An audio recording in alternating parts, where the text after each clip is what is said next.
Assalamualaikum Nadia. How are you? Walaikum salam. Yes, I'm good. How are you? I'm good, Alhamdulillah.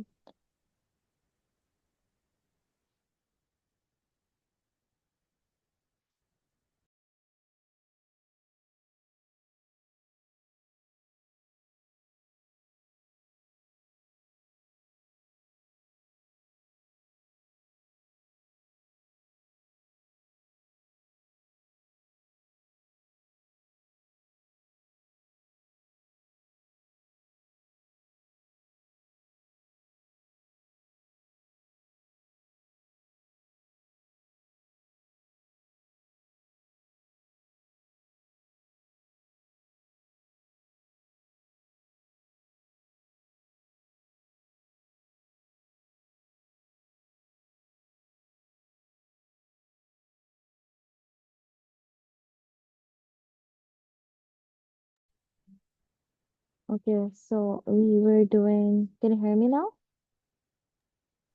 Yes. Okay. I was speaking, but I don't know. Wait, I can't hear you. Okay, say something now. Can you hear me? Yeah, I can hear you now. Okay. Could hear you, but it was very faint. I think my um the device wasn't working properly. Okay, now I can hear you. So we were doing the graphs and the ethics last time, so let's continue with that. Do you have any question or anything on that? Yesterday you gave me some work to do for the Yeah. graphs.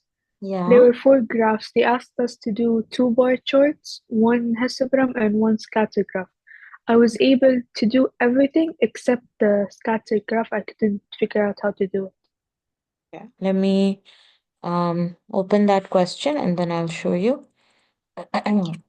So when you have a scatter graph, first you like this was the question. Let me share the screen. Um,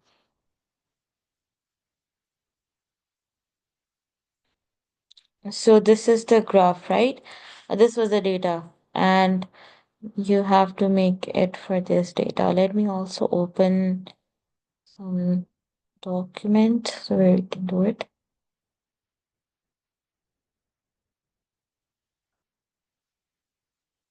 Mm,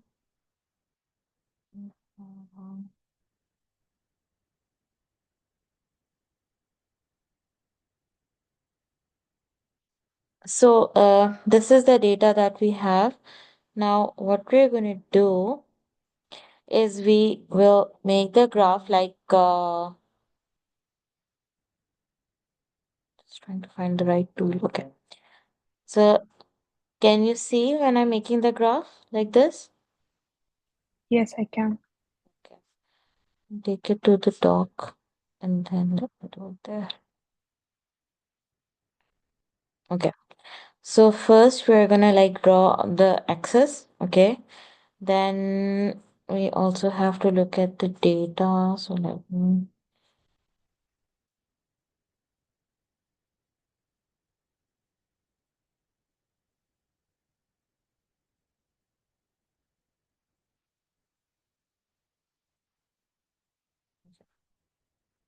me just fix all of this and run.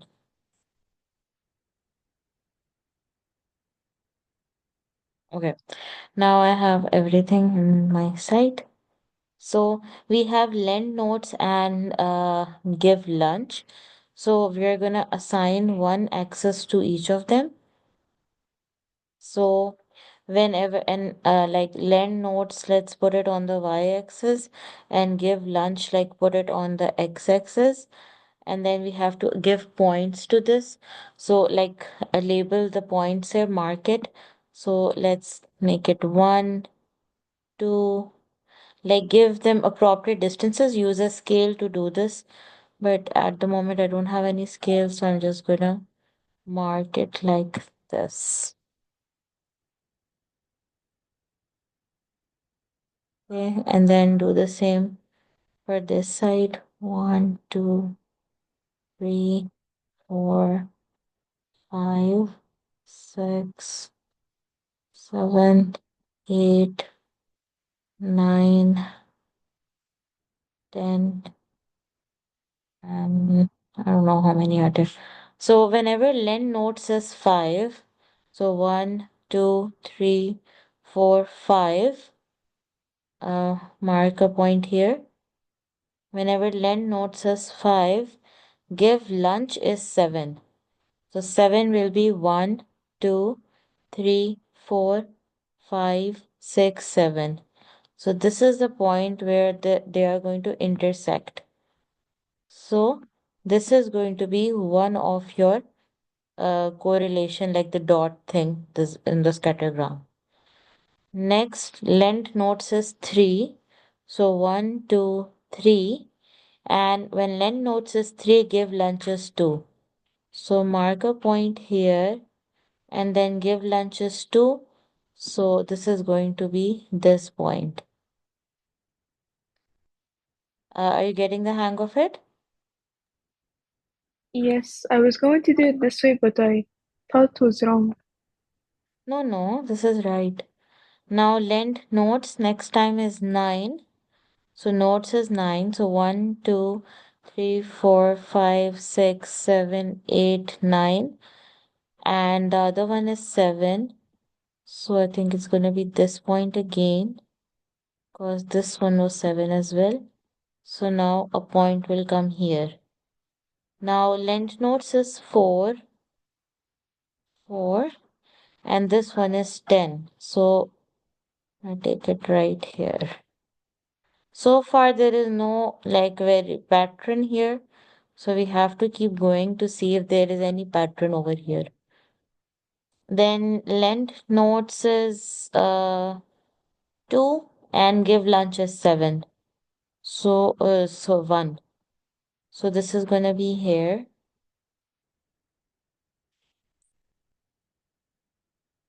Then 6 and 8. 1, 2, 3, 5, 6. And this one is gonna be 8. So it will be around here. Stupid. So in this way, you're gonna draw, and if there's any pattern, you will get the hang of it. Like it does seem that it's going, like most of the points are here in this direction, but let's see what will be the end. So when length notes is 9, this is 8. So 9 was this reading, and 8 is this reading, so it's gonna be here. And then both are 7. 1, 2, 3, 4, 5, 6, 7.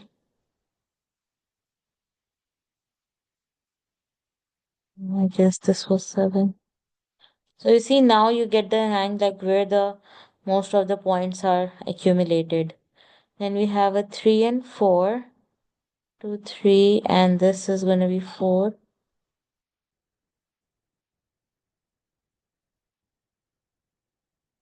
And then a 4 and a 5. 1, 3, 4. And this one is going to be 5. So here. So now you have some idea where the points are going to be. And let me scroll it down. Yeah. So you have some idea where the points are going to be. So can you figure out any pattern, any best line fit that you can see here? Like, what is the general direction of the points? It's Are they going like positive correlation. going up? Okay. Yeah. So this is the, yeah. So this is the line here we can draw. It's a bit weak correlation, but we see that as the lunch is increasing, like when the lunch is increasing, the notes, no, I think it's when the lunch is increasing, the notes are decreasing. It's kind of a mixed picture to be honest, but so yeah, it's positive. We can also draw them, like we can arrange them in the order and draw them as well. So this will give us some idea as well. However, right now they've just asked you to draw a scatter graph. You don't have to tell like what's the correlation type and everything. Do you have to tell that? No. No, it doesn't say. Yeah, because this is a bit confusing now. Like it's like a shape that's going everywhere. So it's not as clear as these ones. Maybe it's like a B pattern. If you see, it resembles the B part, but it's debatable as to what it is. Let me open it this, and now you can clearly see that it kind of resembles the B part, the B picture that we have. So, see, some points in the start are there, and then points over here, and then this is kind of an extreme value because this is a value where L lunch is 10 and length notes is 4. So that's why this is a very outlier type of value. Okay? Oh, I'll delete this. All right, Nadia, is that clear? Yes, it is. Yeah.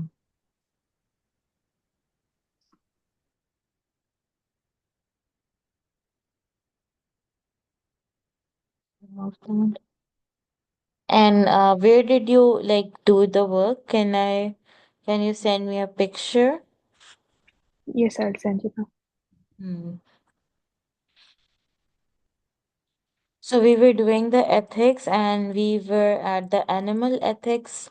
We talked about the ethical point of number of animals. So the number of animals need to be minimum. Like if we can do a study with one animal, that's great. Like we should restrict ourselves. Okay, I got the picture. We should restrict ourselves to to at the minimum number possible. Like if it's one animal that can be done, let's take the one animal instead of doing it on more animals. So doing it on animals like that are like minimal and minimum in number, that is an important ethical point. Like maybe in some studies you will see that they used 6 animals or they used 7 animals for it. So if a study can be done, like we can understand something by just using one animal, we should use only that amount. We shouldn't like take extra animals or any participants even if there is no need. So restricting the number of animals should be done, and then procedure. So any procedure that is done on the animals, that should make sure that it's not psychologically or physiologically hurting them. There should be no way that the animal is hurt or affected due to the procedure. So that should be kept in mind. Now, uh, any procedure that we are doing, it needs to like if it's a medical procedure, let's say if you're like in psychological studies, sometimes they removed a part of the brain or they remove a part of, let's say, any like they put the animal under some sort of stress to see the reaction of the animal. So any study that is done which shows, which distresses the animal, which makes them, like for example, if we remove by removing that part of the brain, they will not go through any emotion or not go through any sort of feeling, or that kind of is decreased, then it shouldn't be done. So any sort of distress shouldn't be given to the animal, and all the kind of procedures that are done, they should be aimed at removing the suffering of the animal. They shouldn't cause them pain or any sort of distress. Sometimes those kind of studies are done where the animal, like usually, like for example, if there is an animal who is being raised in an orphanage or some kind of that place, so that kind of animal should be used rather than putting any new animal in that situation. So distress and stress, like stress shouldn't be done. Any kind of procedure should be avoided which is going to put the animal in unnecessary pain. And any sort of, like, if any surgery or any something like that is done, then we should make sure that the animal doesn't feel any sort of pain. Okay, and then any study which kind of like deprives them of nutrients or of nutrition, that shouldn't be done. So any kind of deprivation shouldn't be tested, or even if it has to be, then it either should be done on animals who are already living in that situation, or animals that don't get affected by that. Then we have housing. Housing basically means like sometimes animals are sometimes animal are like basically placed in a setting where there are like where they are either alone, or they are in a large amount of number they are living at that place. So if they are animals who are able to live alone, then it is fine.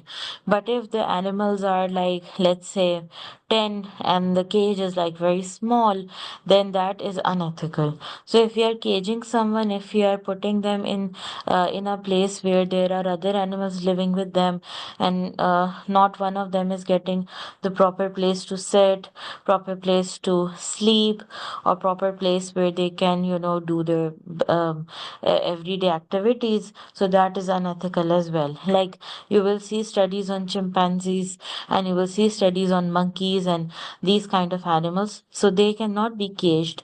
They need to be left in a place where they interact with natural surroundings, and they are able to climb trees, eat fruits. They need to explore and enjoy their surroundings. So if we keep them in such a place where they are caged or they are locked in, then it wouldn't be fair to them. So isolating and crowding animal causes them distress, and caging condition should be based on the social behavior of the species. If the animal likes to live alone, then it should be preferred. If the animal likes to live in with the in a big group, then this should be done.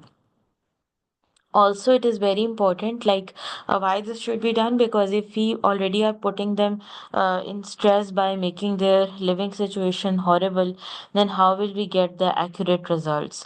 Like, if the living situation is not properly, like, if the living situation is not suitable for them, then the result that we get from that animal is already not valid. So this also kind of questions the purpose of this study. So this is very important, and wherever we are going to do the animal research, we need to see whether it's done ethically or not based on all of these points. If we are giving them artificial environment, it needs to recreate the aspects of the natural environment that are important to welfare and survival, like warmth, space for exercise, or somewhere to hide.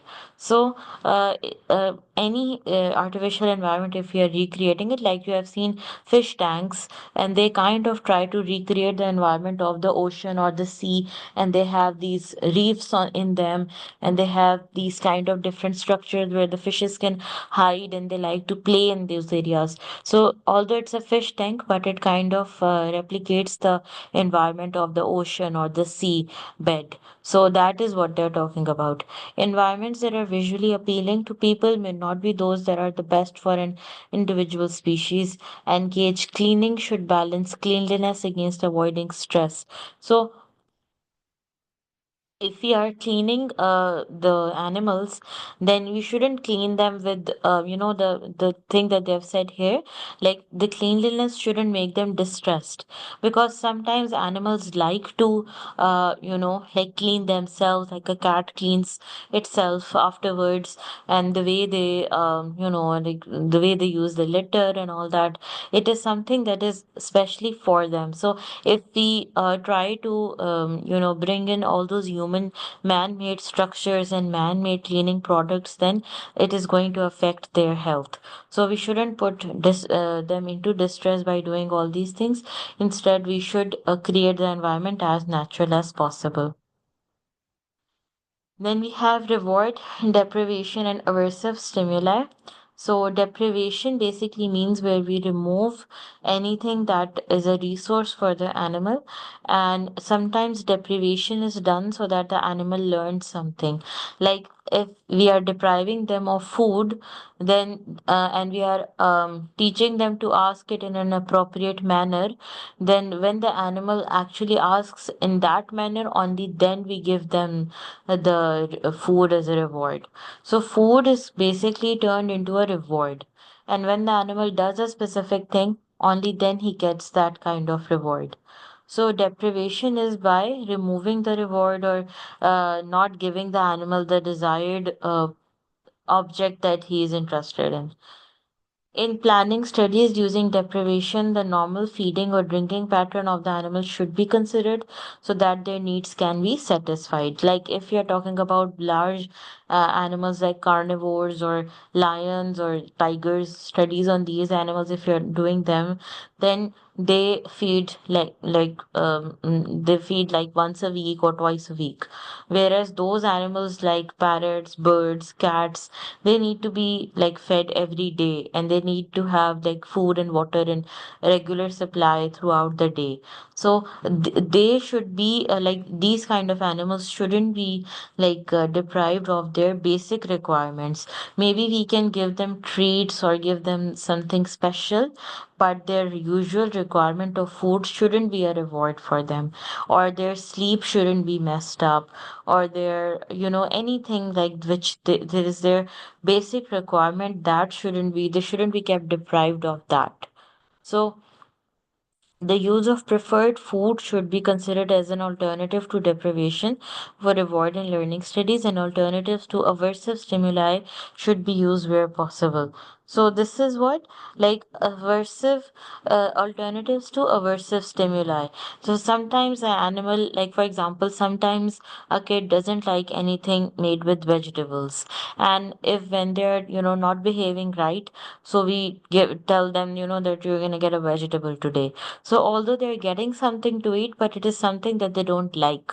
So this can be, instead of depriving them of food, like not giving them food altogether, we can give them something that they don't really like or they're not very interested in, as a way that they learn to behave themselves. And next time when they are on the right behavior, we can give them their preferred food items.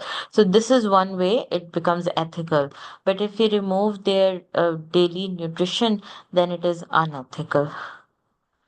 Okay, Nadia, is it making sense? Yes, it is. Okay.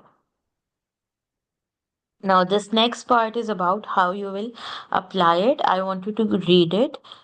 This part, the orange heading, ethical guidelines and their evaluation and application to research. And then, once you're done reading, I want you to pick out five major points that you have understood. Okay. So once you read it, you will tell me 5 points that you can pick out from these, from the whole paragraph, and then we'll discuss. If there's anything that doesn't make sense, is difficult, let me know. Okay.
Okay, I'm done.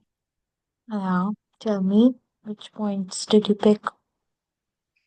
Okay, first, uh, sometimes during researches, Hmm. ethical guidelines might not be what you want to follow, because sometimes if you follow the ethical guidelines, it will limit the research and the researcher won't reach his objective. Hmm. And so when this is the case, Hmm. the researcher should like look at that ethical issue and make sure like it's not as risky and that it can be justified Hmm. and that it can be minimized as well. Okay. The second point is that ethical issues Mm-hmm. sometimes arise because of like phobias of that certain participant or because the researcher is invading the participants' privacy. They did not give them the right to withdraw. They don't feel comfortable. Mm-hmm. Okay. So Third privacy. point, Okay. Yeah. okay, third point is that when you do follow ethical guidelines, there are different ethical issues that you should focus on, which is informed consent, make sure the participant is protected, Mm-hmm. give them the right to withdraw, make sure you keep any confidential information actually confidential so you do not invade their privacy. Okay. The fourth point is, for example, when it comes to researches about animals, you have Mm-hmm. to make sure it is ethical. How you're going to make sure is for you have to see if the animal will suffer due Yeah. to that investigation. Mm-hmm. And then you're going to look at the outcomes, the positive outcomes, and the benefits of this research, Mm-hmm. and make sure that the research is well planned to make sure you limit all ethical issues. Okay. Fifth point is you can do that by using the cube method and looking at three elements. Mm-hmm. One is, for example, if you're talking about animals, Mm-hmm. make sure that like you're going to look at the animal's care, how you're going to care for it, and the Mm-hmm. choices you make about, for example, their housing, about their care, about what you do during that investigation. And then you're going to focus on why the study is being done and why it's benefited. And Mm-hmm. you're going to also look at the strength of that design of that study. Okay. All right. Okay, good. And do you have any other point? I think that's it. Okay, very good, Nadia. So, so this is how we are going to apply all these guidelines about if you if you're deceiving the participants, we need to debrief them. We need to make sure that their privacy is maintained. We need to make sure that the data is collected in a way that is confidential.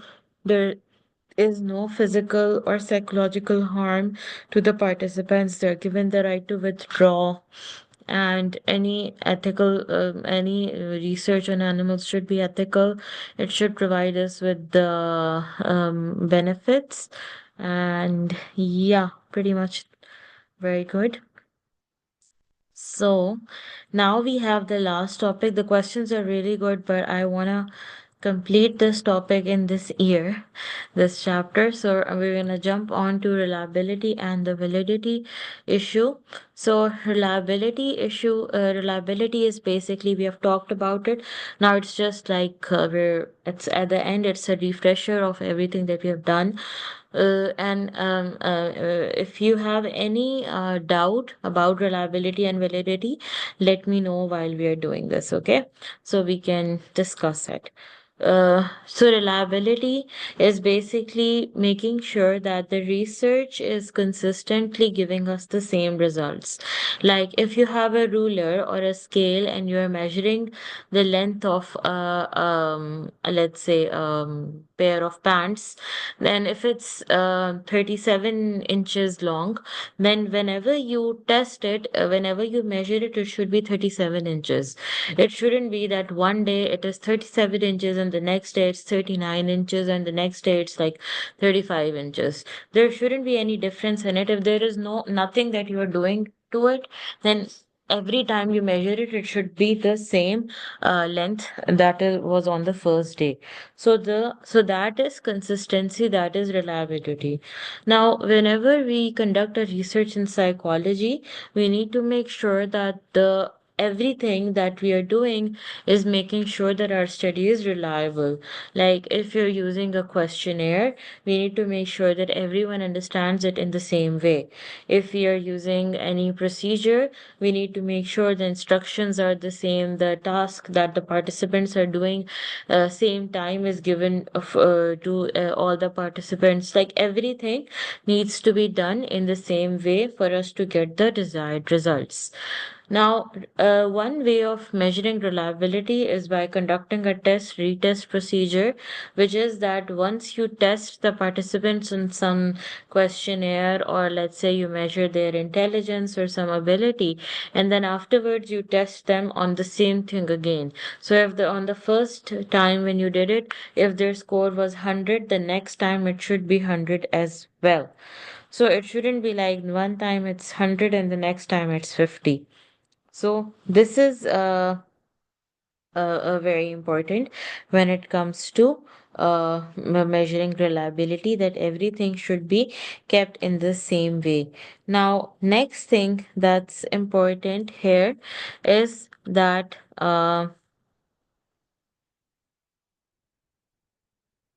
how do we do the test retest procedure? So whenever we are doing the test retest procedure, there is a chance that the participants might, do better, or they can, like due to some reason, like they might get better at it or something. So the way to do it is like if you're doing the test retest of a questionnaire, then on one day we can give them a questionnaire, on the second time we can change, like let's say one or two items, and then change that again. Like for example, in the first type they got a question of 2 plus 2, so in the next question that they're doing it on the next time, they can get a question which is 3 plus 3. Like it's testing the same thing, but it's a bit different from the 2 plus 2. So we need to make sure that if we are using this test retest method, we are testing the participants under the same condition. Like if the first test was on Monday, the second test needs to be done on the same day at the same time, because these changes can create differences on the scoring of the test. Maybe the participants are, very refreshed on Monday 11 a.m., but on Monday, 7 p.m. in the evening, they're very tired from their work. So it's better to do the study at the same time, like replicate it on the same time. This is basically test, retest, reliability, and those things. Sometimes another issue of reliability is the inter-rater reliability issue, for which we need to use another interpreter of our study, is if the person who is interpreting the test, or who is making sense of the test data, is very biased, or has like included his or her own point of view in the interpretation. Like for example, we are using test which is like open-ended, or has some open-ended questions. So if we are using that kind of a test, or we are using something that allows the participants to be able to that allows the researcher to be able to pitch in their own point of view, then that kind of testing would make it the overall procedure very not reliable. So it wouldn't be reliable then. Reliability would be low if someone is putting in their own perspective, or if someone is being biased. So for that reason, we take more than one observer or one more than one rater. Uh, Whenever you're doing it with a questionnaire, it is going to be inter-rater reliability, and whenever it is going to be another person who's observing it, so it will be inter-observer reliability. If the reliability is low, like if someone says that the student got 8 out of 10 marks, and if someone says that the student got 2 out of 10 marks, then the difference is like too much. One person is saying that he got 8 marks, and the other is saying that they got 2 marks. So, this difference between 8 marks and 2 marks shows that somewhere while scoring the test, someone was being biased or subjective towards it, and that's why we are witnessing a difference between the scoring. So, if the reliability is low, the researchers would need to discuss why the differences arose and find ways to make their interpretations similar. And one thing that would help them in this process is by agreeing on the operational definition. Remember, operational definition was how we are measuring the issue at hand, what kind of tool we are using, or how we are defining it. So, if we are measuring happiness by the number of smiles, then we need to explain how we will calculate the number of smiles or what the number of smiles actually mean. So we have to explain how we are measuring a certain variable, then it will make sense, and this difference can be decreased. So if the researcher is not done in a way that it is same for everyone, the procedure is kept same for everyone, then we will see that the research will have some differences in it, and because of these differences, reliability will be very low. On the other hand, if the research is conducted in the same way for all the participants, we are going to see that the results are consistent. Even if the study is conducted in one country and then done in another country, if the procedure is kept the same, we're going to have the same results. But if there is any chance where there are differences or due to some reason something is done in a different way or has been changed, then this is going to decrease the reliability of the whole process. So this is about reliability. Now take 2 minutes to read this. Let me know if there's anything that doesn't make sense for you, any idea that is a bit difficult, and we can discuss on it, okay? Then we move on to replicability and validity.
Okay, Miss, everything's understood.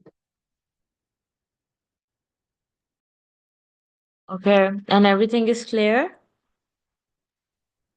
Yes, it is. Okay.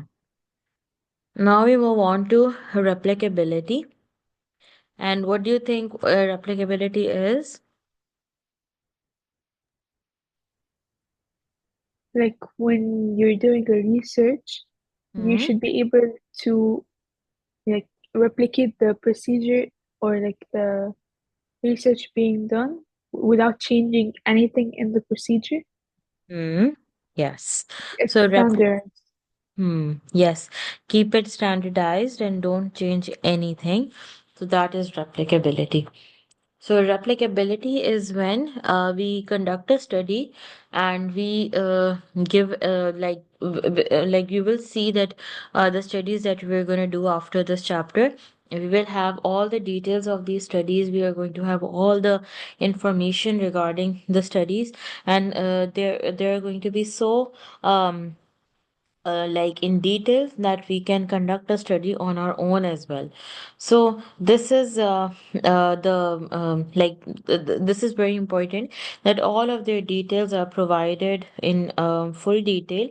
Only then we will be able to replicate the findings of the study. And also, uh, what else was there? Yeah.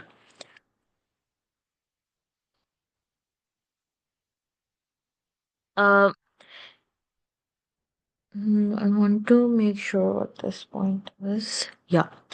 So, this also helps to ensure that researchers are honest about their work, as it must be possible for others to reproduce their finding, other the research loses credibility. Now, what is this point? Now, if a researcher claims that they have, like done this groundbreaking study and they have found this incredible result, and they are not giving us the, they're not giving us how they came to this conclusion or what their data was. Like if you are a researcher and you have done some study, then you need to present all the data from which you found that result, and all the information of the participant, like not the personal information, but like what did they score on what questionnaire, or if you ask them some question, what was their reply, so other people can also evaluate whether you came to the right conclusion or not. So if the participants are not able to give these details, like these, like all details to for the study, then it makes us think that maybe, they're not very truthful about their work. So this is very important that they give us the full detail, and we can then make sure that the whatever conclusion they have reached to, that is the actual conclusion, and they are, honest in their work, and it increases their credibility as well. So overall, because psychology already is not considered as a science like chemistry, physics, biology is considered, it is already a social science. So if this is the case, like people are not sharing their full, like not disclosing full details or their information about the data, then it further, decreases the impact of psychology on the society as a whole, and it cannot be trusted then. So this is why all the details rigorously need to be presented along so that people can understand them and make sure that the way it was done they can replicate it. When we come to validity, validity includes whether we are whether we are able to find what we intended to find or not. For example, I gave you a test to measure your knowledge of psychology. I gave it to you and you gave me the test back after doing it, but you have cheated or you have used your book. Then what I intended to find was your level of understanding of psychology, but because you chose different means to do so, you weren't very truthful about it. So whatever I am getting, like whatever result you got, it's not your actual knowledge. It's basically something that is not credible, that cannot be trusted. So validity is about whether we are measuring what we intended to measure or not. Validity is created, or validity occurs when we are doing a study in like an experiment, in an experimental manner. Like for example, when we are very sure that the independent variable is the only one creating a difference on the dependent variable, and there is everything that was there is properly controlled. This is called internal validity. And external validity is when we try to like external validity is when we are um, making sure that the results from a specific study can be applied in other situations as well. Like they can be, they're done in a way that the result can be applied in a normal situation, can be applied in any, like everyday situation as well. So if we are doing a study in the lab in an experiment, then the finding from that study cannot be applied in usual situations because they are done in a very controlled manner. So validity one is internal, which is like doing it in the lab, making sure everything is controlled. And external validity is when you can apply those findings in everyday situations. There's another type of validity called the face validity, where a test or a task seem to test what it is supposed to. Face validity is like when you open your exam of mathematics or psychology when you will do it.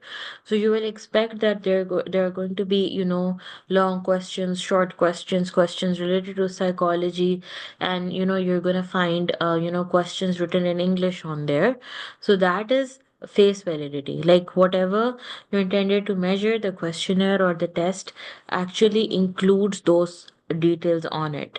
However, there are many different types of tests in psychology where face validity is low. Like there's a test where they show you different pictures of things and ask you to make a story, and that's how they guess your personality. So that test doesn't have face validity. That test, has very little face validity. Um, Now, the example over here is very interesting as well. Imagine a test of helping behavior that involved offering to assist people who were stuck in a bath full of spiders or worms. It might not be a valid test of helping because people who were frightened of spiders or worms would not help, even though they might otherwise be very altruistic. So, this would be a lack of face validity. So, face validity, if it is about measuring helping behaviors, it shouldn't be done in a way that the participants, are not able to help because they're afraid of spiders or worms or something. Is it making sense, Nadia? Yes. Okay. Then another thing we need to be careful about is that when the participants understand the aim of the study and they know what the study is going to be, so they kind of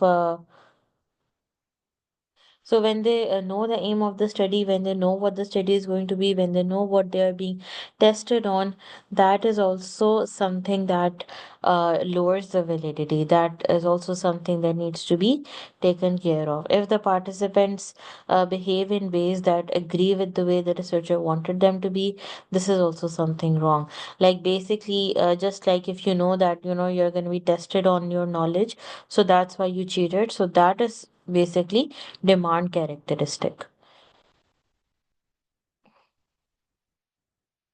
This is what we talked about. Like if the results are obtained in one situation, can they be applied to other situations as well?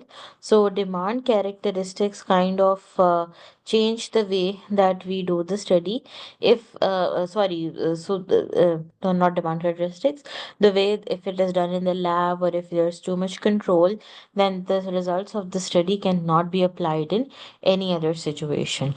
So this is external validity or ecological validity. The task also matters. If the task is something that we normally come across in our daily life, that then it has that mundane realism in it. Mundane realism is that it matches what we go through in our normal situations, and whatever result comes from the study can be applied to people going through these situations. So findings need to have ecological validity, need to have realism in them, that they're actual situations that we go through and we're testing them on in a certain situation. Then generalizability means like can we apply the result to people? Can we generalize it onto the population or not?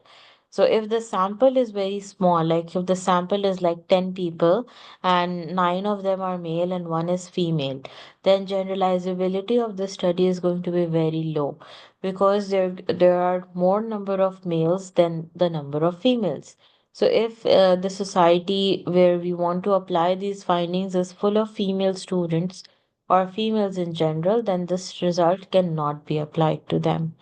So these are restricted samples. These are samples where the population is very low, and this will not work out. Like we cannot apply these findings onto that society or those individuals. With that, this is the end of research methods. How we are going to use it whenever you are going to do a study from now on.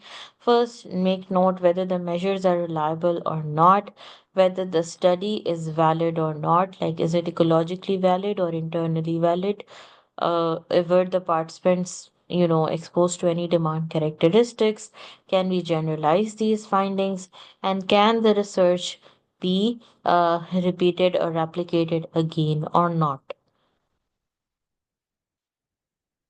You also need to make sure about the method. Is the method lab experiment, questionnaire, interview? What kind of, like, was it an experiment or not an experiment? Was it a survey? What was the design?